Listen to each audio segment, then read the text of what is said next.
Hi, and welcome along to AFTV. Some breaking news this Monday morning, and that is that Edu Gaspar, Arsenal's sporting director, is set to leave Arsenal Football Club. This news has been broken this morning by the Daily Mail, who claim that Edu will be leaving Arsenal. And of course, this is seen as kind of a major blow to Arsenal, to Mikel Arteta, as Edu decides to leave Arsenal. Now, no reasons has been given yet for the reasons why Edu has decided to leave Arsenal, but they are going very heavy with his story this morning. It's been reported all over as well. Sky are carrying the news, like literally every media outlet now jumping onto it straight away, that Edu is leaving. But as I said, reading through their article, no reason given yet for why he is leaving. Now, a big blow, especially when you consider it's not been a great weekend for Arsenal. Arsenal, of course, losing away to Newcastle 1-0 in a major blow to our title hopes.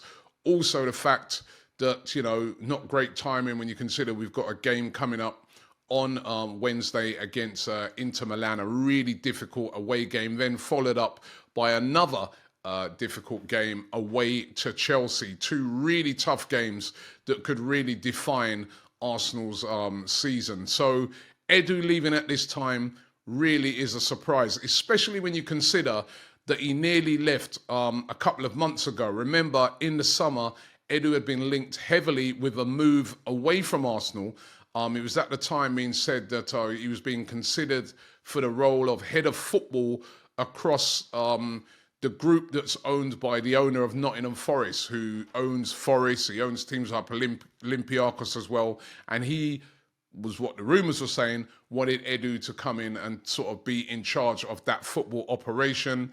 At the time, it was denied, and Edu stayed at the club.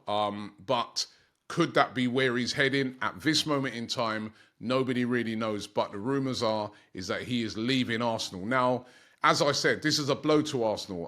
Edu has been at the club now, obviously previous at the club as a player, returned back to the club in 2019 and has been doing a great job in sort of reshaping the team. You know what I mean? His first task that he did when he came in very successfully was to move on certain really high-paid players that just weren't performing. So Mesut Ozil, for instance, remember how difficult that was to try and move out a player like Mesut Ozil, and there was a lot of other high earners at that time that sort of needed to go but were really difficult to get out of the club because they had long contracts and they were on very, very high wages. He managed to do that, and it was one of the things he said were the most difficult part of his job since coming to Arsenal was moving those sort of players on. The whole saga with Pierre-Emerick Aubameyang, it was Edu who had to, arrange to get that all sorted. And remember, that was a real mess. He was dropped out of the team by Mikel Arteta, and it was Edu who then had to come in and, negotiate that move away and, ended his contract. So some really difficult tasks.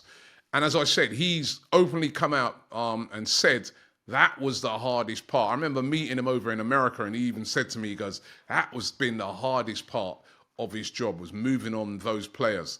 Since doing that, though, he's made some very, very good signings. The signing of Martin Odegaard, the captain now of Arsenal, a brilliant signing, a signing that, done for a fairly cheap price. And now look at the player that we've got on our hands, a truly world-class player. The signing of Declan Rice, probably, his best signing. Well, Martin Odegaard, I'd say, is the best signing, but the Declan Rice signing, as regards to Arsenal, really, moving the dial. £100 million, our first ever signing of that amount of money, a player that was wanted by practically every club around Europe. It was Edu who was instrumental, who was pulling off that deal and bringing Declan Rice to Arsenal Football Club. Really, really big signing. And this is why it's come as a blow. He's just had a summer where, again, has made signings, bringing in players like Ricardo Calafiori, Mikel Merino. So for him to depart at this time really does seem a bit strange, really does seem a bit odd. And what's happening at Arsenal. You know what I mean? A few weeks ago, we lost another, Arsenal legend who left the club as well in Jack Wilshere, who left to go and join Norwich. Listen, it was like a step up for him, but that's two guys that have been pretty integral in the club in recent years that have now left the club. So you wonder, is there something going on, or is this just a step that Edu was planning? Certainly, as I said, the timing slightly odd for me, sandwiched in between these games. Or is it just that this was maybe planned for next week and it's been leaked out and the Daily Mail have jumped upon it? Because surely a better time for him to have left might have been that international break, which is coming up after that Chelsea game. So that's why the timing seems a little bit strange. But Edu, by all accounts, will be leaving Arsenal Football Club. It's interesting, because there's a mixed sort of view on Edu. There's some people who think he's done a fantastic job. I'm one of those. I think he's done a great job. When you see the mess that he had to take over, the absolute mess we were in when it came to players and the caliber of players we had back then in 2019 when he took over, to what we have now, the team we have now that's for the past 2 years challenged for the league, you have to say he's done a magnificent job. That's in my opinion. There are others, though, who say that he hasn't done enough. So in particular, the transfer window that just went in the summer, there were a lot of fans at that time criticising Edu, saying, listen, you didn't get us a striker.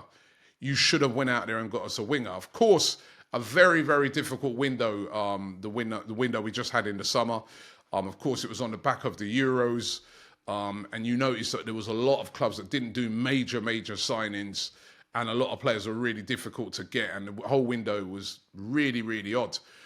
But there were some people criticising him and saying, Edu, you did not do enough in that transfer window.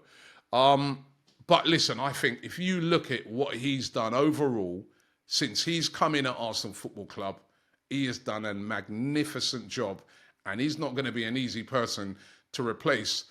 And, he was sat side by side to Mikel Arteta when Mikel Arteta signed his new contract, long-term contract, just 6 weeks ago, 2 months ago. I mean, it is a little bit strange that he's going now. And maybe we might get some reasons as to why he's going.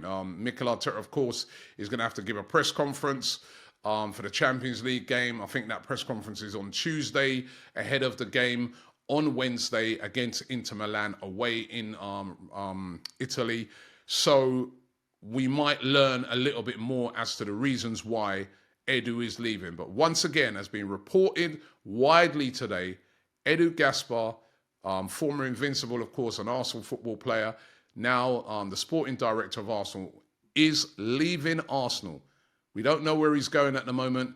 We don't know the reasons why. This has been reported by the Mail today that he is leaving Arsenal Football Club. What do you guys think? Is this a major blow for Arsenal? Is this timing bad? Or do you feel that we can even do better?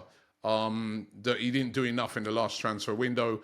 I would love to hear from you guys in the comments right now. Thanks for watching the show. Don't forget, tonight at 6 p.m. we are going live with a Bias Premier League show, so make sure you check that out today. And Forever Arsenal is also out right now as well, taking a look back at not a great weekend for Arsenal, and this is more bad news in a way. Thanks very much for watching.